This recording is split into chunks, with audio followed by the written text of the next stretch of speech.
We are back with more Masters Tour Online Montreal. I'm Raven. Joining me is Darek as we go into our second quarterfinal of the day. But before we do, did you enjoy watching that last match, Darek, especially that last game? I feel like it's one you would have liked.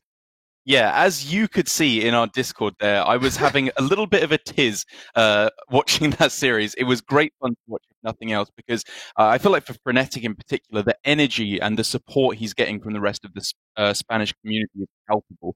That you can see online. So I'm so happy for him that he managed to get through to the semi-finals. But now we've got to find out who he's going to be up against. And as you and Stoffel were talking about at the start of the day, I completely agree. This is the match of the day for me so far between our current world champion in VK Lion and Lambie series, a player who I have come into contact with a lot over the years in Hearthstone, one of the greatest players that I think we have outside of GM in Asia Pacific. It's going to be a fantastic match here. Yeah, and there's a lot on the line for Lambie here. Not only just to beat the current champion, of course, in the form of Lion there, but which is great. Don't get me wrong, but also maybe more importantly, get those big steps towards the Asia Pacific Grandmasters, right? Because we was looking at the start of the day, the barricade, I guess, to get through of earnings isn't that tough for the Asia Pacific region, nor is it for the Americas either. So if he can go far today and maybe even take the win or even top two, like he's looking at to be in a great spot to actually become an Asia Pacific Grandmaster. And I do join you in that, and I do think he would be a good Grandmaster for the Asia Pacific region. So a lot on the line for Lambie series, but also, as I was talking about as well, the Lion, I do think there is, we put a huge emphasis on champions cementing legacies after they've already won it all. And Lion is proving that she can do that. And also, Darek, these lineups are kind of weird as well for these two players to be clashing, with a lot of differences going on between these two players. Yeah, I really, really like the idea that Lambie series is going for here, because when it comes to counteracting the most popular deck, which was, I think, predicted to be Bomb Warrior, and then turned out, indeed, to be Bomb Warrior as the most raw archetype, some players went all the way. We saw Monsanto, obviously, with his 17 weapon destruction lineup, ETC going in those shoes, Aojiro going in a similar route where you just try and hard target it. Whereas Lambie here is going for a little bit more of a soft target. The Weapon Rogue, I think, lines up very nicely against the Warrior. The Druid that he's got in there with Survival of the Fittest and King Phaoris for a bit of extra punch. I think what, for me, it all points towards is a lineup where you can get away with leaving up Warrior and very possibly sneak in a couple of wins against it, which is, I think, his best shot at trying to take the win against the odds against VK Lion. Yeah, and here we can see Lambie series Druid that you were talking about, especially with this King Phaoris. Looking at the stats, sort of myself were talking about earlier from Wicked Good, saying that King Phaoris has actually been dramatically underperforming in the list that it's actually been in. So it's been pretty underwhelming, at least just looking at the stats, but it is the type of card that can actually just have a huge impact, even just in a singular game, right? Also important to note as well, that Living Dragon Breath in his hand, and a pretty honestly strange approach as well, with double wild growth, meaning that Lambie clearly does not like missing his ramp in his Druid decks. I mean, this is something that I've kind of been wondering for a while, is I was told for weeks at a time, just don't include double wild growth. It's too clunky, you don't want all that in your deck, because wild growth is definitely the weakest of the ramp cards if you include overgrowth and lightning bloom in that. But it's still so impactful if you can hit it. I think I like the list on average from Lambie series, and I've been impressed so far with King Phaoris. However, it isn't finding its matchup here against Tempo Mage. You're not really so focused on those big bombs at the end of the game that you're trying to throw down. It's more about trying to get up to your strong mid-game plan to fight back against the Mage before they can go for their big swings with Shenvala, Giant, and Jandice. Yeah, and we do see the mage from Lion is, I would say, extremely standard, and that's not a bad thing. Obviously, it's just there's no Antonidas, there's no plethora of one drop or one cost spells knocking about, one of one, one of another. It does just seem like a very sort of a streamlined list here from Lion. So we'll see if that helps pay off some of this or not, or is the lack of potentially devolving missiles going to be a bit of a problem, especially in this matchup? It could be. You're definitely looking to that to fight back against those beasts in the mid-game. But one thing I want to say there, surprisingly, something I haven't experienced in a long time. I've cast some of the biggest names in Hearthstone before, like the Tices, the Silver names, whoever along the way. And yet when I saw VK Lion on screen there, I was kind of like, I got a bit of celebrity shock there. We don't get to see her on screen all too much. And I was like, wait a second, she's famous. I've seen her before. I get to cast this match. What? Yeah. Worse. Pretty exciting. Yeah. It's very exciting. Sol and myself cast a match from Lion yesterday, and honestly, some of the plays for Bomb Warrior were interesting in the real sense of the word, not calling them bad, but actually just different lines and taking a very aggressive approach into points where she could have gone actually quite defensive and probably still been okay. So definitely going to be cool to see how she manages such a flexible deck like Tempo Mage. Lambie taking a real slow approach here, not wanting to play too reactively there, because it was obviously the line of going for Crystal Power on the lab partner and taking it down with the Hero Power on subsequent turns. I can understand this line because Crystal Power it first and then finish it off, does allow for the draw to still happen with Cram Session. But the damage has been done at this point with the Cram Session coming down, and now the Lambie series, the name of the game is just getting up to that Guardian Animals as quick as possible to swing back the board. Right. And this is... I really dislike boiling matchups down to one specific play and one specific answer, but this is probably the closest we've got right now, at least in my experience, Derek, where the game gets so much harder if the Druid does get the Guardian Animals down if you don't have a very powerful response straight away as the Mage. And this could be one of those uphill climbs for Lion here, because although there's a lot of options, dissecting this board is going to be very difficult. It really is. And it's the kind of hand, again, not wanting to boil decks down to one card in particular, but that just screams for an apprentice. You really want to dump some of these cards out of your hand so that you can get the Giant down, get the Evocation played with plenty of room in hand. And so digging here for, you'd have to imagine Ray of Frost was pretty high up on the list of cards you want to find with the Wand Maker and Wand Thief. It works out reasonably well here for VK Lion. She can buy herself a bit of time before she does start to make these combos pop off. Yep, and at least the first Ray of Frost going on the Twilight Runner does reduce down some of the card draw the Lambie series has access to, but he's also got enough stuff to just keep on going. He would love to be able to just attack with that and keep the cycle going in his hand, but he does have some pretty solid options, right? He's got some good plays. Yeah, we're looking at obviously the power draws being Ysera, Overflow, even Broom to a lesser extent, even though it's not a value play, just to, again, lock down this board super proactively would be a valuable play. I wouldn't even... it's kind of weird, but I wouldn't even hate here, like, just getting the Ghidra down in some form or another, not even necessarily to buff it, but just get it on board, hopefully, for the following turns, because it is a bit of an awkward minion to deal with when there are other minions still on the board as well. And we can see instead Lambie series just going for the Thresher, piling on the pressure. I was heavily looking at here going Lightning Bloom, Ghidra, Crystal Power, and the Lake Thresher all on this turn. It's obviously a lot of resources used, but at the moment, you don't necessarily have any card draw coming outside of, obviously, the Twilight Runner. So I like just going as all in as you can to try and stick something on the board and close out the game now. And that's fair, isn't it? Because you got to think, look at this board plus a Ghidra.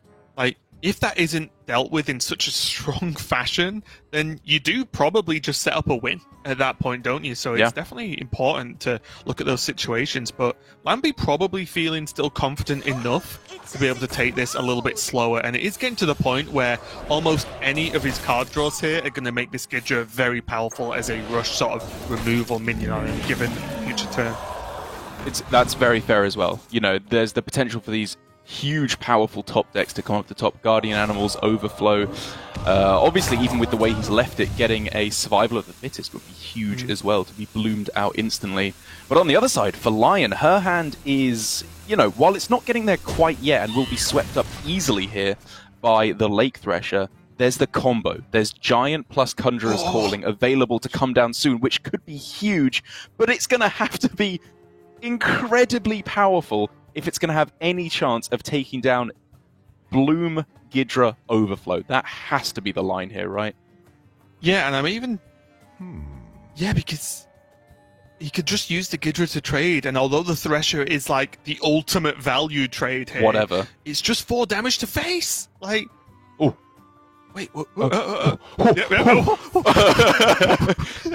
lot of heavy breathing there from both of us as we're a bit worried for Lambie series. We've all made almost that gave me a heart mistake, attack. but now is not the time, is it? Like, yeah. I mean, in a way, it would restore my faith in the universe, because I've always held that Lambie series is too cool to be good at Hearthstone. Like, I feel like no one should be that suave and fun to hang out with, but also a top-tier Hearthstone player, but yeah. he's holding true for the moment. Yeah, it's like on Lambie series, like starting character creation, he just got like double the amount of points, like attribute points you're allowed than the rest of us. And it's like, hang on a minute, you can't Not max fair. out 2 of these stats. Well, even if Giant Conjurer's Calling were playable on this turn, I still obviously very much doubt that it would be enough to carry VK Lion to a victory. She's got to find something else, which comes in the form of evocation into Frost Nova is pretty much all I'm seeing now, for there to be any chance to even survive the turn. And I think that's the key point. Survive. And that is not winning, is it? That's the big issue here. I guess the thing here would be into that Nova, and that there is the backup of Giant into Conjurers into, like, the ultimate 8 drops, I guess. She goes for the Wand Thief there over the Mana Giant, which I understand that she gives herself more outs there to find. But I've got to say, I think the highest chance there of taking the win, in my opinion, was to go for the evocation, try and hit the Frost Nova, and then next turn you hit some kind of a huge giant play with Conjurer's Calling on the board. Middle. Roll on the right! Oh, huge. Could have been Doomsayer. Could have been Doomsayer. Not quite. He got rid of the Ghidra. It means she's not strictly dead, right? She's alive. Yeah, we'll take that. And now, because she's got that one turn, there is a chance that she can go Mana Giant and then Conjurers, and then see what the outcome is, and then move on from there. There is a chance that with some very powerful minions summoned from the Conjurer's Calling, that could be a way to stave this off. Obviously, the big question is, what does Lambie series do this turn to pile on even more pressure? But the big problem for me, Derek, is there isn't actually like a mega powerful turn. Like, yeah. Ysera is a powerful card and a powerful play, but it's not like game winning immediately, right? It's just a good turn setup. Yep, you just need to have some kind of a contingency plan in case, in the worst case scenario, the board is frozen and a huge amount of threat is generated. It's very unlikely that you need a contingency plan for that, because your board is probably big enough to win the game anyway. But in case that does happen, Lambie series does have Thresher, Broomstick, Crystal Power. That's to clear off a lot from this board. And here we go. Oh, that's pretty good. So again on the dragon? Oh, it says explode! Yeah, I guess. Or trade with the Turlion, and then again on him? Like, you need to hit Walking Fountain or Tyrion or Hulking Overfiend. You need some of the big boys.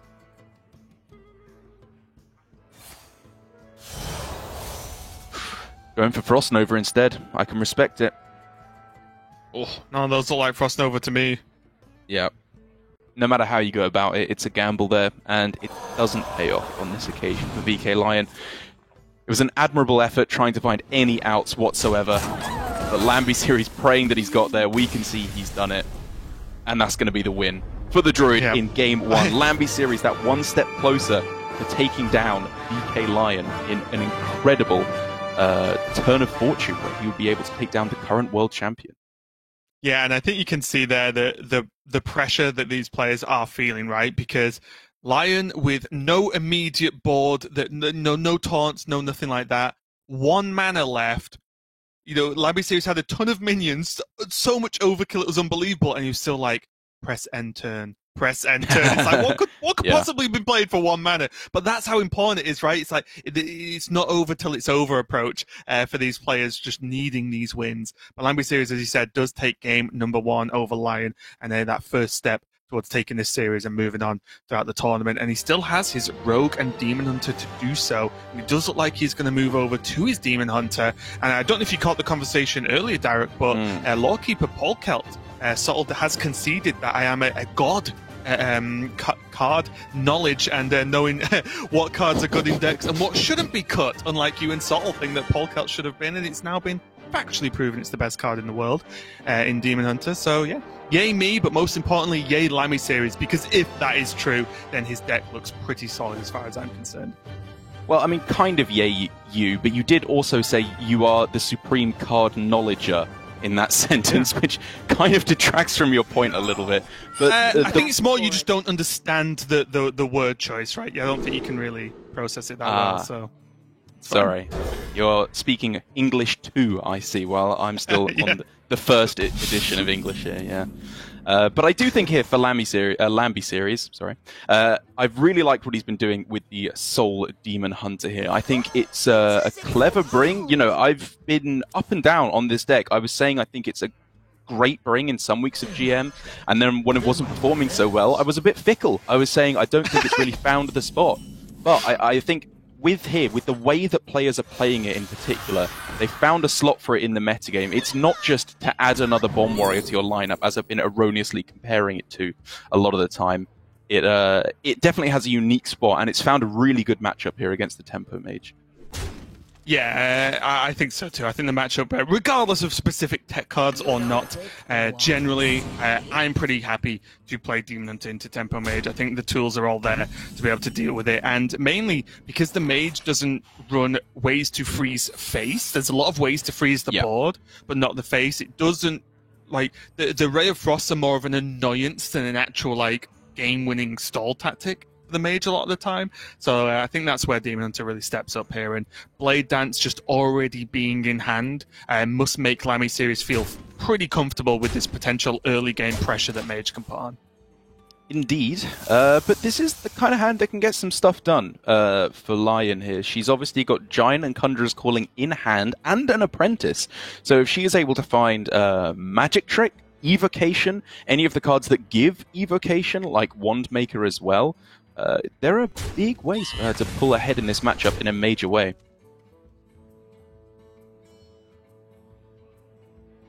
Lamby just decided those were the trades and now has to work out how to deal with the rest of the board. Or most importantly, work out what this secret is. Just going through the motions right now, and now he's going to get the knowledge that it's Netherwing Portal. Pretty lackluster minion, quite honestly. It was a really strange turn, wasn't it? Because going just coin Marrow Slicer was definitely my first instinct, and then just hit face with everything, allow your opponent to attack, and clear up with Blade Dance next turn. But it's very possible that Lamby wants to go for Coin Sociologist, a very powerful play in this matchup, because the Mage often doesn't have a good answer to all those 3/3s there. And of course the secret messes with the maths there further. So I definitely don't hate this line from Lamby series, but one thing I absolutely love is from VK Lion finding the Evocation. That's the card! That's what I was talking about! I'm actually shocked with this turn, honestly. I thought this was just going to be trade the 1/6 into the 3/1 and Conjures it, right? That not look good. Right, yeah. And that looks really solid versus play Magic Trick and hope you get a card that's good this turn. I don't know. I think it was a bit of a missed trick there. Like, this 1/6 got a trade versus a 3-attack minion, kills it off, and then you just win board. I think that was a little bit adventurous there for Lion. Yeah, I mean, we can get into the argument of wanting to have double Conjurer's Calling for Mana Giant, but I agree with you. I think you do want to take a slightly more aggressive approach where possible. The only benefit this play, or one of the benefits, should I say, not the only, but the benefit of this play here with leaving a 1/6 on board is it often does not really die to the Blade Dance this early in the game, right? It's not often you're going to see a 6 damage Blade Dance flick across the board. But here, most importantly, Sorcerer's Apprentice, Evocation, and it's time for Lion to do the thing. And that is a premium Evocation there. Plenty of cheap spells. Giant able to come down on this turn, potentially. Not with the Conjurer's Calling. And therefore she may just save it and go for the Mana Cyclone on this turn instead. It's close.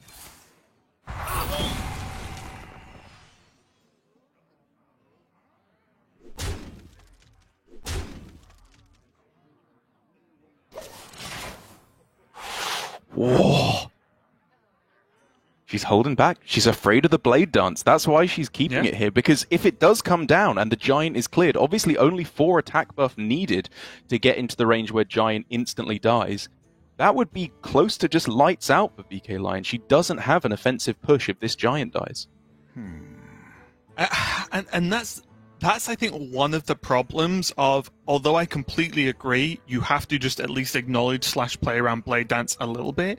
I think the way to play around it the best is to go super wide. And I'm not saying she could have done that this turn or not, but the problem is Blade Dance doesn't need to be cast right now, right?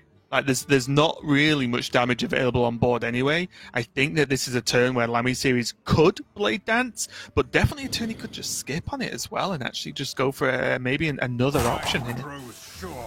Yeah, again, he's clearly gearing up for that Coin Sociologist, I think is the main reason it's been saved for this long. Oh, he is going to go for it, okay. I did wonder whether it was just like a Kayn turn.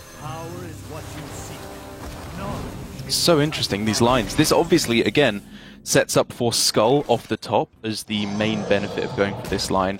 But it's going to have to be a mighty impressive Skull because he's going to be hit with a lot of damage on the following turn, especially with those pretty premium 8-drops to be found as well, and a 6/6 from the Learned Draconic. This is the turn from Lion to swing the unfavorable matchup back in her advantage. Insane. And that is, you know... That's the punish, right? There was the respect, I think, mainly for the Sorcerer's Apprentice. I don't think the other minions were worthy of a Blade Dance, honestly. So really it was the respect for the Sorcerers, and that's why I thought Lambie was going to go for just like Kayn, trade into the Sorcerers and pass, and just take it a little bit slower. Or maybe he could have even got away with just Polk out there, but you do get to see that if that Blade Dance is forced out, it opens up all the opportunities in the world here and has done for Lion. And look at this board, Derek. What does Lambie Series even do? I mean, there's basically nothing. This was the punish to his line of play by leaving himself with very, very few reactive capabilities on the following turn, unless, of course, Skull delivers. He left himself open to this play by playing out the Blade Dance. Yeah, I think he pretty much has to just Skull into the other Blade Dance, right? Is that like the only realistic option here? Is he just dead on board? He is, right? Yeah. Can't just go face. It's the only line. Yep. Kayn trade? Trade. Ugh, trade away minions that just get regenerated next turn anyway. Oh. I mean, he's still 100% dead with this line. He's literally just dead on board because of the 3/3s that get summoned at the end. Exactly. It was a weird game there from Lambie. I got to say, I really liked the way he was playing it in the early game, but those last couple of turns really do require some closer analysis because we can also start looking at reads, I think, as well. You know, Lion was waiting at the end of her turn there with 0 mana at the end of it. You can't make a hard read on Giant, but you can at least say, the thing I am weak to here is Giant coming down. I need some kind of reactivity against that. And Skull very often does not afford you that. And that's the problem, right? I like setting up the Skull as much as the next person. But for me, question number 1 is, does one Sorcerer's Apprentice require a Blade Dance? Like, to me, almost never. Right, because it's such a good card. Also, as well, there was even options of, say, like Marrow Slicer into the Sorcerer's Apprentice, because he did still have Twin Slice, Second Slice, Hero Power, Blade Dance, which is generally a powerful backup option. So he still had options there, but I do agree that the second that Blade Dance was played onto, quite frankly, a low power board, it is the second that game really ended there. So pretty rough overall, but that does mean the series is even 1-1, and Lion looks like she is moving over to her Ace Hunter list, which, taking a quick glance at, does look fairly standard. The big thing for me here is just looking at the secret package, because I feel like we've seen every single different makeup of secret package in Face Hunter over the course of this weekend. We have, yeah. I've seen a lot of players going 1-1-1-1. With Pack Tactics, Pressure Plate, Freezing Trap, Explosive. She has cut the Explosive here in favor of 2 Freezing Traps, which I can get on board with.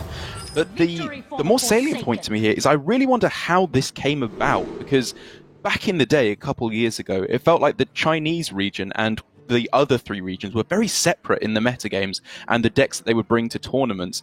And yet, this deck has not been especially popular on ladder or in Grandmasters. It kind of crept out of nowhere as a pretty smart bring, in my opinion, to take to the tournament here in Masters Tour Montreal. And I really wonder if Lion came up with it separately from a lot of the European players who are coming to this conclusion as well, or if there is more collaboration between the regions at this point. Maybe the practice groups are becoming more intermingled.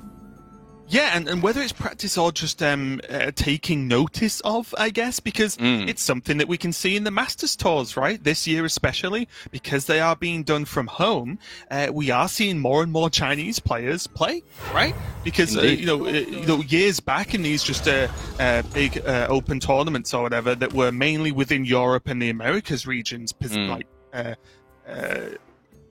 we weren't seeing that many, if any, Chinese players actually travel out to them.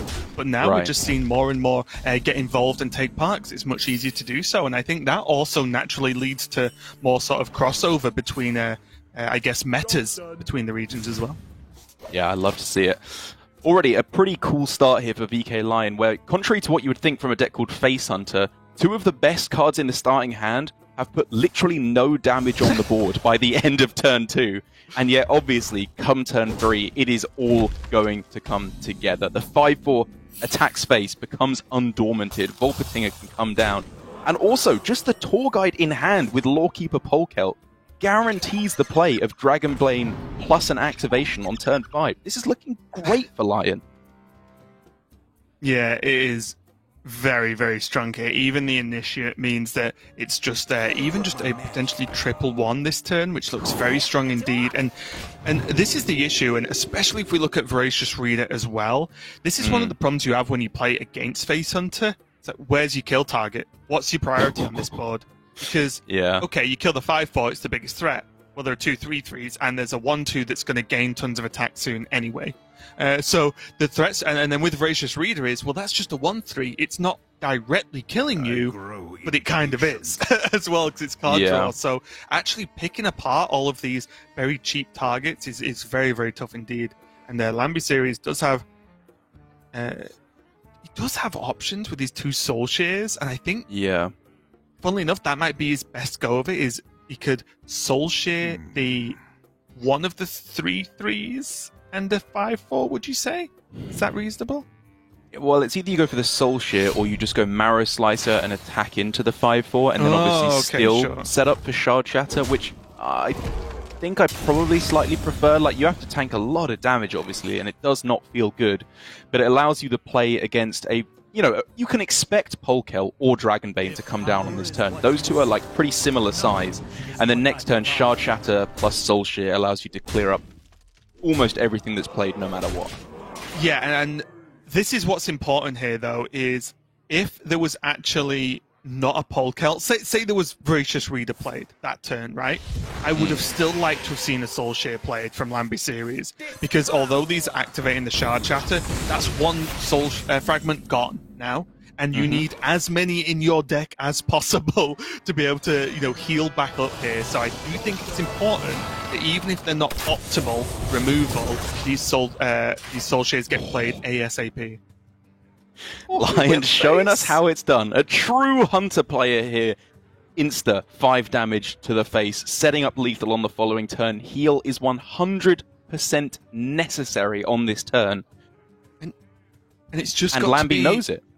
It's just got to be Soul Share into Kane to trade, right? And then go face with a 3/2, I think. No, he knows that Kill Command is coming off the top next turn. Oh, yeah. He's dead. Right, yeah, but he can Soul Share, right? And draw the fragments. Oh, no, of course, he's not going to get a draw this turn, is he? Not drawing any cards. Yeah, that's just... It's Skull, and then you're just dead? Like, he can only draw... If he draws every Soul Fragment, he's alive. He has 3, right? So he used 1 for the Shard Shatter. Oh, my. Or I guess you can dig with this. Maybe he gets...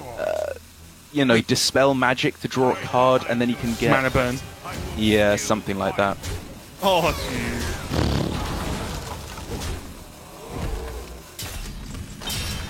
And with the Polkel effect, this card was guaranteed to be the damage to close things out. It's always either Kill Command or Eaglehorn Bow. Lion gets the job done here, 2-1, and this Face Hunter, just one of the cleanest, quickest, easiest games I've seen in a long time. Very, very nicely played. And it's that opening, and you know, I mentioned it the other day as well. Face Hunter isn't just, oh, you play a big minion on 1, then on 2, then on 3, and keep going. It is a little bit more intricate, as we can see, as you mentioned, from the slightly like slow-looking start, I guess. Yeah. From Face Hunter. But the problem is that board state. Like I said, what do you even kill? Like, because it does whatever you kill over there's something just as big hitting you from the other side. So very, very tough there. The Voracious Reader wasn't even really needed. And again, we see the also weird thing to see in a Face Hunter deck is one of the highest cost cards being a keep at 4 with the Polkel actually just making that deck super consistent. So pretty impressive overall. And we see why Face Hunter has been, I think, a very good bring to this tournament. But now we're getting to see, I think, the twist that Lambie Series has put into his lineup coming into action. As I was talking about, Bomb Warrior expected to be the highest bring rate archetype, and contrary to a lot of decks at the moment, is very targetable. You can put in a lot of weapon destruction, you can go for, you know, the Wormrest Purifier to get rid of bombs in your deck if you want to get really creative, or you can play Weapon Rogue. It has a fantastic matchup against the Bomb Warrior, unless they have a whole bunch of weapon removal stuffed in there, which BK Lion does not have.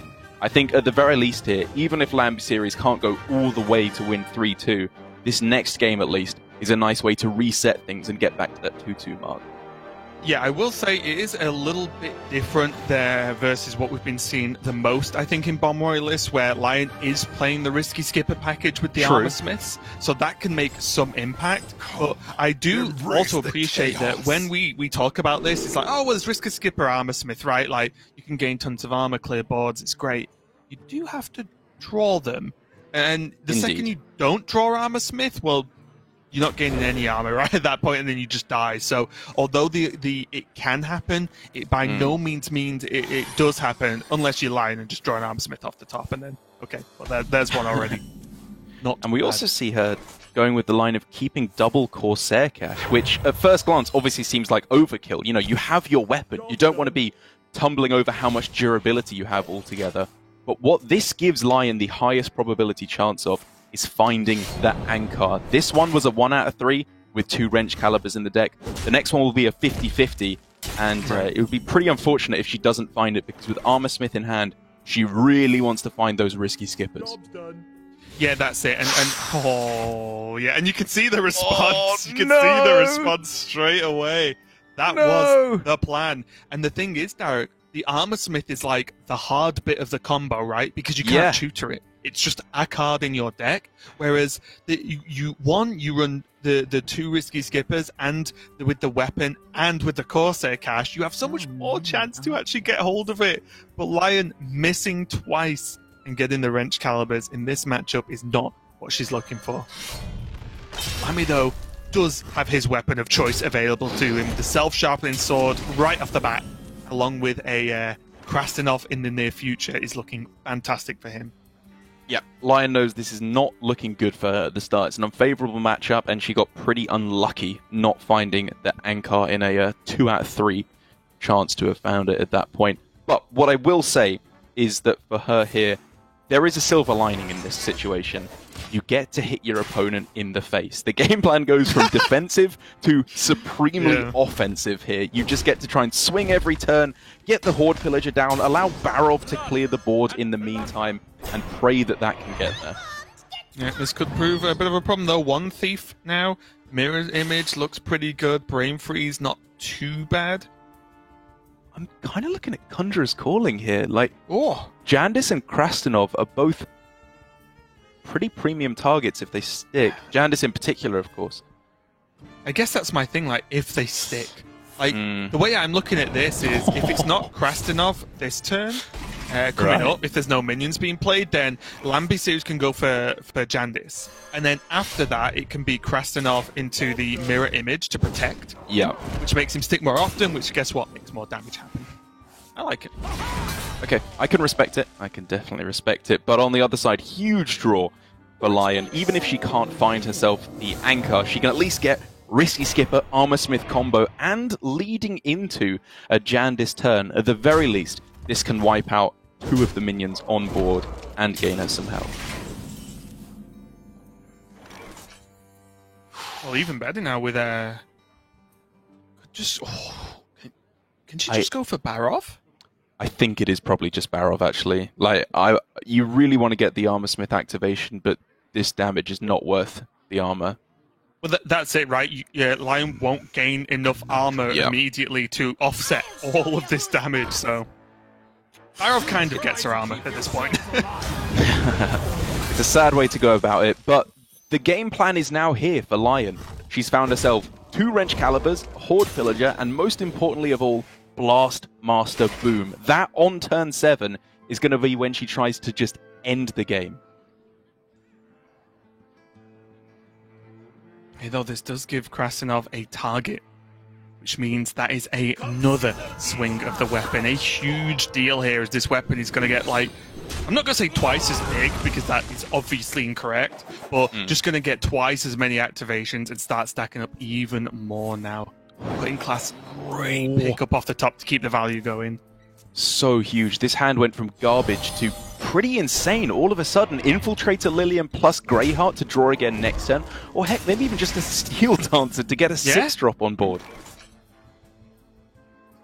Also, that is pretty sick as well. The mirror image does mess with Blade Storm, quite a lot, right? If one of those sticks. A little bit awkward.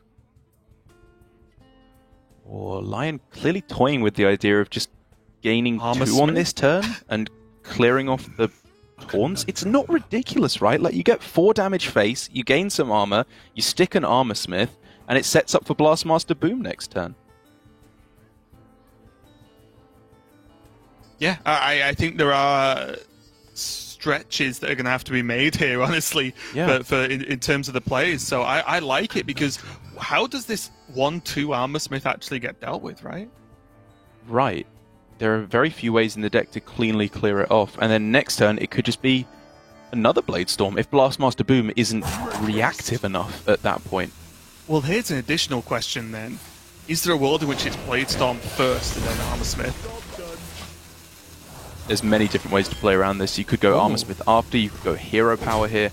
I think anything that involves Blade Storm here is something that I like, because it shows to me that Lion realizes this game's ending soon. One way or the other, this is going to be over in the next couple of turns. And also with double Blade Storm, it actually makes her Blade Storm potential this turn better, as I mentioned, right? Like, the 2 mirror image are a bit of a pain because they'll proc the Blade Storm first. So it's this second one now will at least have a better chance at dealing with something a little bit more pesky. Such as? Yeah. I love loading up on this turn onto the board. I think the Lambie series here, it's about denying Blastmaster Boom. You can't play that card here, and so Lion has to find alternate routes.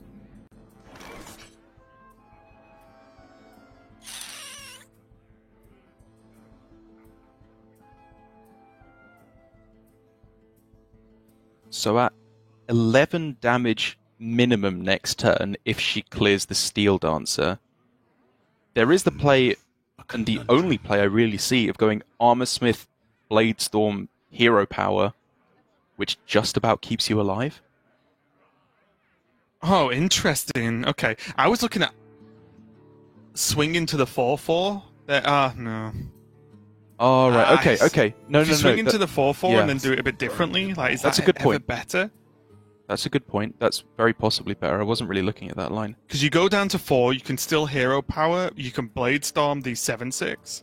Yeah.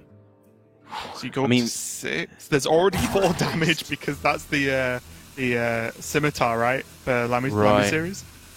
Oh. You're technically alive either way. Yeah. I think the trade has to happen, right? Because the 7-6 just has to die. unless she's just going straight up for bombs to try and win the game. Okay. That's one I have to sit back and look at, because I just didn't even think about just going, no, just hit face and hope the bombs go off. Like, that's normally a level I do consider when I'm playing, but not what I consider when I'm casting a little bit. Lambi Series takes the win there. A bit of a weird ending to that game, but the pressure was relentless. And you see that when Rogue of that archetype does get access to that early self-sharpening sword, right? Like, the difference between having access to a weapon like that and not in that deck is huge. And Lambi Series just shows why the deck can be very powerful. Yeah, like, that was not a no-outer there from Lion. It wasn't wrong to go for it that way. I will say I do prefer the idea of going for either your line or, now that I think about it more, probably my line, because that allows you to swing face with the weapon, which means you have one less bomb as an necessary to hit that out as well, and you're still alive on board. And then next turn you can try and hope that you draw Risky Skipper and then go for Blastmaster Boom. I've got to be honest, I think at the end there, that was just a case of, Lion thinking there's very, very little chance that I take the win anyway, and, throwing away a couple of percentage points. But it does now all come down to the last final deck here for Lambi Series, with Lion again on the Bomb Warrior, which was, I think, looking to be what Lambi Series wanted to hit in terms of trying to counter on the lineup.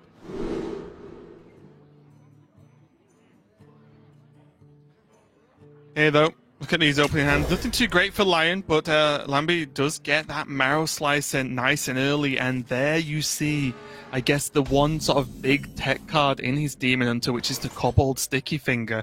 And not only useful against Bomb Warrior, but also in the mirror match as well, where you can just yoink the weapons that you know your opponent will also want to be playing. So for this tournament, I actually think Sticky Finger in Demon Hunter was actually a pretty heads-up play, or call, I guess.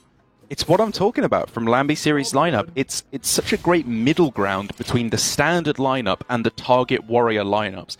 He's taken the standard decks, put a twist on them, and that's what led him, I believe, primarily, in addition to his mostly strong play, to go 8-1 and end himself up here in the quarterfinals. One game away now from going through to the semi-finals. This time, however, Lion has found herself the Ankar, and she's also got herself a very, very impressive defensive hand. Not super offensive yet without Blastmaster Boom, but the ability to gain armor and clear the board is incredibly high. It really is. The damage output, though, from Demon Hunter is also incredibly high, so I do think it's important that Lion juggles not only defensive, but offensive capabilities. But with this Horde Pillager, having a chance of maybe getting the Wrench Caliber in the near future as a backup, that could be pretty huge, yeah.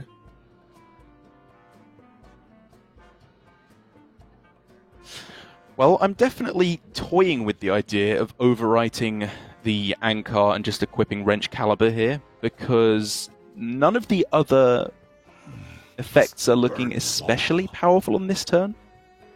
Yeah, the only other thing to consider is like the Cutting Class, just because you have a charge to use on a weapon, right? I guess, but I do agree. I think with a Risky Skipper, Horde Pillager, and a Sky Raider in hand, you could forego that extra swing, right, and that extra draw just to get a Wrench Caliber live. I guess if you're not especially concerned with clearing the board, though, then swinging face and then going for the Wrench Caliber is fine. Look, she knows! She knows there's one card she has to dodge, and guess what? Oh my She hasn't dodged it! This is huge! This is the disaster for Lion. Deck lists are open. You know that this is in your opponent's lineup, and yet she didn't play around it, and this is the supreme punish. My goodness. And she was aware of this, right, though? This wasn't like, she forgot the card that was in the deck. She knew. You could see a response of just praying that he didn't have it. It is only one card in the deck that does this, but it was a risk, and it did not pay off because, in case you are maybe a little bit newer to the game, Horde Pillager cannot generate a weapon that has not actually broken on your side of the board. So that weapon was yoinked and not actually broken. So that is just going to be another Ankar if she chooses to go for it. I mean, I guess if you have the choice between a risky player and a risky skipper, Lion chose not to skip the turn there because that really couldn't have gone any worse in that situation for Lion. There are ways to swing this back now, at least in terms of board control at the moment, because there's Blade Storm, Skipper, Sky Raider, you know, if nothing else, just to clear off the board. Because that does need to happen. You can't be tanking this 4 damage every turn. Right. That's the big problem, isn't it? And then pretty much there is going to be the hope that, for example, like we see that Lambie Series kept a Marrow Slicer, but now he's not going to be able to, or not really probably going to want to equip it in the near future. So I think the hope now for Lion has to be that there isn't much more minion pressure to back up this weapon that he's now gained from her. I mean, the only real downside here for Lambie is, in a way, his hand is like too good. Like, he's got all the good cards in the matchup. I mean. Yeah. Of Marrow Slicer and just needing to get the Skull of Gul'dan's down. It's tough.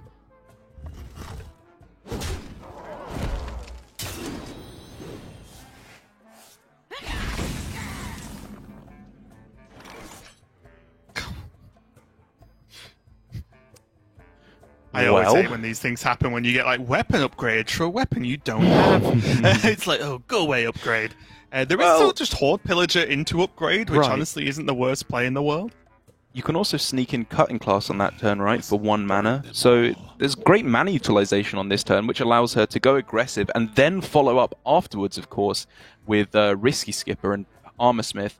The scary part of that, though, is that you might just get Anchor, which is the disaster scenario. Oh, no, wait, you're guaranteed it. No. Yeah, that's what I'm saying. Yeah, it's Anchor, so yeah. He won't be able to cut in class, because even with the upgrade, that's still going to cost 1 mana. But that's the issue, right? Yep. It's just miles ahead of the usual, Raven. But it's just as good as it was going to be. It's a 4-2 and a weapon swing, right? And that's about the desperate point Lion is right now, where she just has to do something as opposed to nothing. There is decent still follow-up. She's not out of it because she does still have the Risky Skipper Armor Smith with some minions to play behind it. But it is pretty desperate right now. If she can find herself the second Armor Smith, then I'm saying there's a reasonable shot, because at the moment she's just dead in the next few turns, you know, even ignoring what her own win condition might be.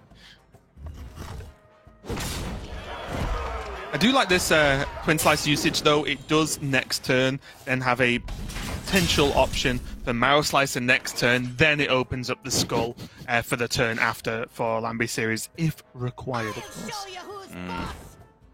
Wrench Caliber is finally found, which is a good draw, of course, for Lion to start actually getting a game plan of her own together. And this is one of those boards, right? Because look at, we can see that there's no Blade Dance, but here you've got to think, well, what's the good way Demon Hunter actually clears this kind of bad but good board? We can see that there's the Shard Shatter, but again, with the Armor Smith, that's just going to gain her more and more armor. It is. It's you know, it's what she needed to do to survive the next couple of turns. Now for Lambie, though, he's just got to be thinking, right, what's the quickest way to end out this game? How do I ration out my mana for the next few turns to guarantee that this doesn't go more than 2 or 3 turns so that she can find her own win condition? But this is a pretty big deal, because I think Lion now is on the old Deathwing and win plan, because this looks pretty solid to me. Play the Deathwing, it goes down to, what, 9? That isn't that easy to kill. And there's always the fear of a Blade Dance, but most importantly, with a second slice known to be in hand, that puts the weapon up to 6, Hero Power puts up to 7. It still requires something else, and even then, if there's no Blade Dance, it's a face trade, which seems pretty good to me as well. Yep, I'm definitely on board with that plan. Lion didn't seem particularly enthused about it. It looked like she was kind of blowing a raspberry there at the thought of having to throw down Deathwing onto this board, but this is the version of the deck that struggles to deal with this. There's no Magtheridon available for Lambie Series, and so because of that, the best case scenario for him is to get a big Blade Dance to clear it off. But Lion has something else on her mind here. I guess she's thinking... shocked. I mean, the best reason I can come up with, which is a very valid one, is she needs it for clear. She's afraid of board development on the other side and just dying to that damage, because she has no Brawl at the moment. She has no way to clear. It's got 12 attack, though, Derek. You don't need to clear the board if you punch your opponent in the face for 12. That seems insane. Dang it, Raven. I agree. I'm trying to stick up for her here, but I don't even believe it. It's very half-hearted from myself. I would also like to have seen... Derek just feels like he's reading off a script right now. Has to contradict Raven. Okay. Oh, I don't really want to on this point because he's right, but here we go. Yeah. I believe there are reasons to not play a 12-12 here. I mean, it's just GCSE essay writing shining through here, isn't it? You have to offer countering opinions in order to get that A-star mark. See me after class. So Lion on 21 right now. There is the shield block in hand as well. So yet again, she is by no means staring down lethal quite yet, but it's getting there. There's the Glaive Bound, I imagine, is going to come down this turn for even more damage, and now the second slice, twin slice in hand as well, and the Marrow Slicer. There's a lot here right now. There's a lot. Next turn. No slowing down whatsoever. It's very possible that Marrow Slicer isn't even efficient enough to come down on the following turn, because just second slice, twin slice, second slice, hero power, all that stuff can come down. Obvious slight spectator issue that I'm sure we'll be able to get sorted out as soon as possible as well to get back to the game. Yeah, just a small disconnect there, but the game will stall until both players are back, as it did earlier today. But that's fine. We will get to it. But again, I am interested to see how the rest of this game plays out, because from that moment of not committing the Deathwing, it does give, or did give, should I say, Lambi Series the freedom to just play whatever on the board once again, right? And say, well, do you have to defend this turn? Can you defend that turn? So I am just interested to see how this pans out, if the shield bot's going to be enough, or now maybe the Deathwing is going to be considered for Lion. But I will say, not for the first time in this series, I am quite surprised at the approach that Lion's taken to some of these turns. Yeah, this has definitely not been... Like, again, this is the thing I always talk about. With the players that I have the highest respect for, I hold them to the highest standard. And that is absolutely how I feel about Lion, an undeniable Hearthstone superstar at this point, with her obvious crowning achievement in the World Championships. And then also just her consistent, strong performances at Masters Tour. I expect the absolute best from her. And I've disagreed with a couple of the lines, for sure, thus far. And it does look like, unless something changes drastically here for Lambi Series once we get back into game, it is going to be the win taken from him here. And it comes, again, not even necessarily because of his creative play style, any particular technical ability that he's found. It's his clever lineup building. I'll go back to this again and again. He's come with a pretty, soft to medium target on Bomb Warrior, and it's shining through here with his play. Yeah, and that's the important thing, right? It's very easy to just bring all this down to, oh, well, he coin sticky fingered into the wrench caliber and game over at that point, if you want to, really oversimplify the game. But you can't do that if you don't put the card in your deck, right? Yeah. Like, you can't, or if you ban Bomb Warrior, that's not an option, obviously. So all these things, although, a lot of players have very differing opinions on tech cards, just glance at Twitter to get some information on any of that. But if you do put the tech cards in and they pay off, well, that is a chain of decisions, right, that has paid off for you. Sometimes it doesn't work. Sometimes tech cards don't get the job done. You've misread the meta one way or another. Yep. But I think if we've seen as Bomb Warrior as the highest represented class as Warrior, and I think one of the lowest win rates as an archetype, we do see the players who have had that read on this tournament have had it pay off for them quite dramatically. And we're back in here at the last minute. Let's go. Same point, right? Just the Glaive Bound plays, then the 0-mana Panthara. It's turn 9. Nothing lost here in terms of the gameplay. We're back in business. And Lion is potentially, without getting too results-oriented, finding the upside of holding back the Deathwing here, in that she has a board clear to a board that she would struggle to answer otherwise. It's true, but to me it's more of a downside, because this Deathwing does now not have 9 health. It is way more clearable here for Lambi Series, or also potentially avoidable, because does it matter now? Lion's on 11 health? And we are now looking at 1, 2, 3, 4. Lethal. Many ways to go about it. Lambi Series finds the win with his Soul Demon Hunter, one of the biggest surprises of the tournament in terms of archetypes, and one of the biggest surprises of the day. Anyone who can take down our current world champion in Lion can hold their head high, and you can just see how much it means to Lambi Series as he throws out the dab. You've earned it, man. I'll look away this once.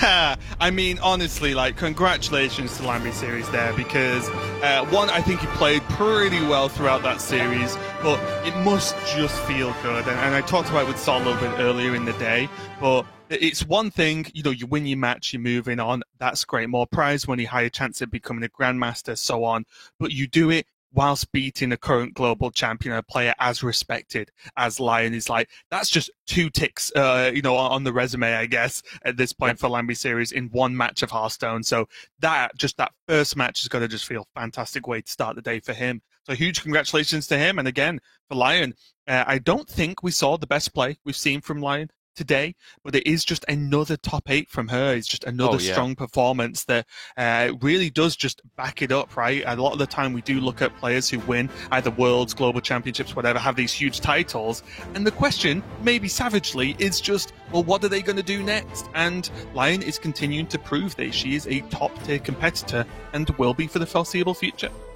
Indeed, but the man of the hour now is Lambie Series. I cannot wait for that semi-final against Fnatic. He's already got himself in a good spot to be a prime contender for APAC Grandmasters, and I think he'd be such a welcome addition, not only for what he brings to the table in his unique personality. He's a very fun guy to hang out with, very good at Hearthstone, but I think Singapore in general it's staggering to me that there's no representation in Grandmasters at all up until this point, with you know, Seknox in the past being the flag bearer, but now Lambie Series coming in hot and still showing that country definitely has what it takes to fight with the best in APAC and around the world, as he's proving in this Masters tour. I'm very happy for the man. Yeah, and if there's definitely something we could do with more in Grandmasters across all regions, it's more on-camera dabs. So you definitely have my vote of approval there. That is done for quarterfinals number 2. We've got 2 more before we get onto the semis, of course, but there is tons more Hearthstone coming up for you guys today. So we're going to go to a break while we set up our next match. We'll be right back. Masters Tour Montreal Online is brought to you by T-Mobile. Switch today and rank up to America's largest 5G network.